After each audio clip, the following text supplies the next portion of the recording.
You can't have a standard education and expect to have an extraordinary life. It's not going to happen. The one breakthrough for all leaders is constant, never-ending improvement. And that means educating yourself and continuing to develop even greater emotional mastery, because that's what affects whether you execute or not. What people desire and need today is specialized knowledge. Listen to me. Self-education is how you can go as fast as you want in the world. If you're going to go as standard education, you're going to get standard results, which are usually pretty disappointing. But we're living in a world now where these colleges, they're like hedge funds with a university attached. There's 111 colleges in the United States right now that have over $1 billion endowment. Harvard just the other day raised $9.6 billion for what, 30,000 classmen, 40? I don't know what the number is. It's crazy. And people go into debt, and now they got to try and pay that debt off. We want to compete with a traditional education with self-education. Self-education is what changed our lives. Self-education took me from a kid in Azusa with no role models, with frustration, overwhelm, and stress, and I don't know what to do, saying, hey, I can find the answers, and if I can solve them for me, I can learn to do it for other people. Now I have the privilege of working with millions of people all over the world, 10 to 15,000 people in my events, like clockwork, all over the world in 100 countries. All that's because I got self-educated. So we really wanted to show you an opportunity how you can take whatever knowledge you have or someone else's knowledge that you learned from. I started out as a knowledge broker. There was a man named Jim Rohn. He was a teacher. I went and heard him speak. He changed my life. He taught me fundamental things. He taught me that for things to get better, you got to get better. For things to change, you got to change. That success leaves clues, that you don't have to wait and learn in a standard way. You can learn on your own dime, in your own time, in a way that allows you to accelerate your success. But his knowledge, his skill sets, that environment changed things. So I went and promoted him. I didn't know how to promote, but I learned how to talk about it and get people enrolled. And then I went out and learned to become a reporter of other people. I went, and even today, in the last 6-7 years, I've interviewed 50 of the smartest financial people in the world, all self-made billionaires. I took the knowledge from Warren Buffett. I took the knowledge from Carl Icahn, from a variety of the best on earth. And what I did is figured out what they did, and I taught it to other people. I taught it to myself and took my little 50, 100 million companies to now we have 54 companies. We're doing over 6 billion, and I don't have any traditional background. So much of our time that keeps us from succeeding is because we fill our life up with stuff that really doesn't matter, or it's so damn urgent, but it's not important. And most people fail because they do all the urgent crap not important. I know you know this intellectually. If you can be honest with yourself and say, all these things look important, but they're not. I need to look at the things that really matter. Concentration of power is how you become powerful and successful at anything. When you're focused on a million things and you're trying to do them all, it's not going to work. When you concentrate and say, these are the most important things in life, these small number of things, I'm going to put my energy and my focus into that, that's when your life will change. Everything in my world is based on coming up with the outcome that will serve and then going at it. But most of the time, your approach going at it doesn't work. No one else knows that, but you can see it doesn't work. So it's constantly changing your approach until you can get where you want to go. When I enter an audience and I'm going to give a talk of any sort, I do a huge amount of homework in advance. I prepare, I see who's there. But then when I stand up here, I wouldn't be sitting like this. I'm scanning constantly, and who I'm looking for, the people think it's bullshit.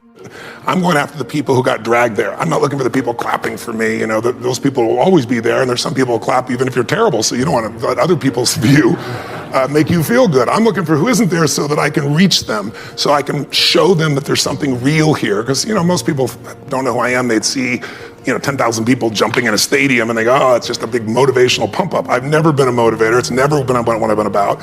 I think motivation is useful. It's like a warm bath. You should probably take a bath or a shower every day, but you need more than that. You need strategy. But what I really believe is energy. Most of us grew up, and right now, most of you are learning in the traditional style you did even when you were in school.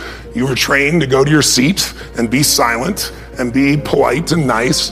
But the world we live in today isn't like that. The world today, if somebody sits down and waits for someone to tell them what to do, they're in trouble. So my approach is constantly stimulating and seeing what's real, getting people to be raw, and getting to truth. As corny as it is, the truth sets us free, and we all can find our own truth as long as we put ourselves in an environment where we don't tolerate anything less than that.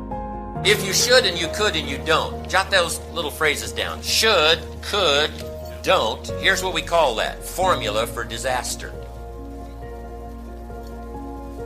And all you've got to do to start now the process of life change is start somewhere. And it doesn't even matter where. You can start with good health or you can start with something else. The key is to start by saying, I'm going to start the process in each category of finding by my own research. And that's why seminars are so valuable. That's why information is so valuable. That's why somebody willing to take the time to share is so valuable. is to help boil it down in some form to the half a dozen few things that takes care of most of it, and then let me get on with practicing it, and where you start doesn't matter. The process of life change can start with as simple a process as an apple a day, which means I'm on the road to cleaning up neglect. I'm going to walk around the block. I'm going to get the next book of my new library. I'm going to get a journal. Shove taught me to keep a journal. He said, don't just let ideas get by you. Don't trust your memory. If you're serious about really becoming an entrepreneur, if you're serious about affecting other people's lives, if you're serious about fortune, if you're serious about wealth and health, if you're serious, start collecting ideas. Go over them and review them. Then make them a part of your life and practice, and don't ever look back. That formula helped change my life. Brought me to where I am today. And I'm so delighted now to have the opportunity to go around the world telling the same story that I heard when I was 25 years old. There's a few basic things, and if you practice them every day, I'm telling you, there's no reason why you can't have the health you want, the relationship you want, the fortune you want, the money you want, the income you want, the sophistication you want, the culture you want, the prestige you want, the influence you want. All of it is wrapped up, I think, in a nutshell of what I've just explained to you. A few things. Now, let me give you one more part of it. Here it is. Once you've found the few things that makes the most difference, now spend most of your time working on those few things. That now is another part of the clue. The first part of the clue is to get the information and consistently practice it. But here's the rest of the formula. Spend most of your time on it. The reason why a lot of people don't do that well is because they major in minor things. They spend too much time on things that don't count much. And they spend too little time on things that would count. So jot this formula down. If the equation is wrong, the results can be disastrous. If the equation is wrong, the results can be disastrous over a given period of time.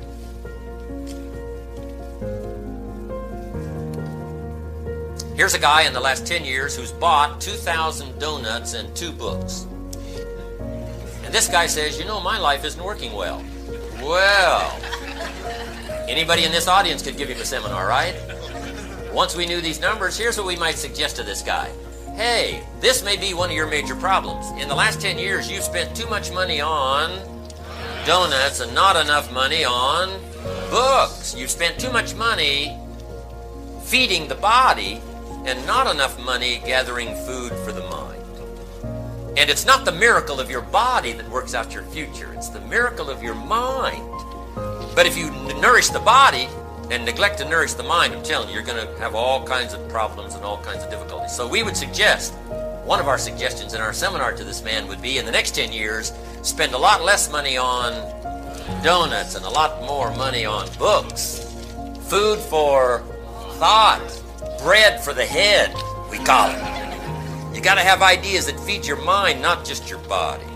And the miracle of the mind is so fabulous to work out your future, to give you all the equities you could possibly hope for, to give you every dream and every treasure you could possibly want for you and your family and the people you care most about. It's all available. But it is a very basic, simple process. Once you've found the few things, spend most of your time and money working on those few things. Okay, we call these basics.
you.